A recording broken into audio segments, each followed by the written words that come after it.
It's time again for the Insiders with Chuck Chvala and Scott Jensen, sponsored by the Wisconsin Counties Association and the Tommy G. Thompson Center on Public Leadership. Hi, I'm Chuck Chvala, former Senate Majority Leader. And I'm Scott Jensen, former Assembly Speaker. We're the Insiders. So, Scott, the big budget is done. What's coming up in the legislative session? What do you see happening out there in the post-budget veto override attempts and also other legislative issues? So you'll recall that when the governor signed the budget, he also cast some pretty big vetoes of individual portions of it. The biggest being the Republican tax cut, which then, because of the veto, produces a huge surplus that is sitting in state government. And I think a lot of the fall session will be spent answering the question, what are we going to do with all this money? The governor clearly has announced the things he wants to do. He wants to talk about child care. He wants to do some other things. But the Republicans, I think, are going to go back and do their best to try to restore at least the middle class portion of that tax cut. And that would be my recommendation. Don't try to do both tax brackets. Governor Evers said he would sign a middle class tax cut, and instead he vetoed it. So I would send him that middle class section of the tax cut back to him. That's actually where most of the money was. That would then drain down the account and eliminate a whole bunch of debate that you're going to have about what we're going to do with that money on other issues. I think this fall you'll also see the legislature deal with the Brewer Stadium. Finish off the liquor rewrite of the state statutes with regards to there. The UW budget will continue to go on because you'll recall that the Republicans took some of the money out of the UW system, put it in the finance committee and said, you need to show us what you're going to be doing on workforce development issues in this state, and also get rid of your DEI, diversity, equity, inclusion programs at the campuses. And the UW has said no to part of that. And will be interesting to see the dance between the legislature and the UW as they hope to get the legislature to give them back some of that money, so we don't have the cuts and the furloughs that the university is anticipating right now. And then I think last of all, you probably see, well, I think that's most of the fall session be focused on that, and maybe girls sports. I think that's an issue where there actually will be some bipartisanship, though likely a Governor Evers veto in an effort to protect the integrity of girls sports in Wisconsin. I think that there are several things I agree with Scott on, but some I disagree.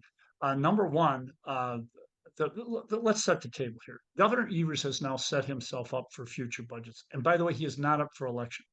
I doubt that he will sign a middle-class tax cut. Instead, he will leave a very substantial surplus, which he will have a Democratic legislature to work with to deal with serious issues like childcare and other workforce issues that the Republicans refuse to address. The fastest way to add thousands of people to the Wisconsin workforce immediately is to fund childcare so that women can make work pay, rather than having, as I've had several women tell me, more so in years past, childcare is something that keeps many women from working because they say, Chuck, at the end of the day, if I'm going to only make $3 or $4 an hour after I pay for the childcare for my 2 kids, I'm not going to go out there and work. Governor Evers' focus on that is really smart, and I hope that at some point the Republicans will come around. If they don't, he's just going to save the money and get it later. By the way, why did he set himself up? Not only because he's got a surplus, but because he also set it up so that K-12 education, which Governor Evers, because of his background and because of the importance of it politically, and also from a standpoint of public policy, that money is now in place. He did a veto, which Robin Vos is screaming bloody murder about, but there will be more money for public education in the future. So if the Republicans want to hold up a budget, they're not going to have the same leverage on Governor Evers as in the past.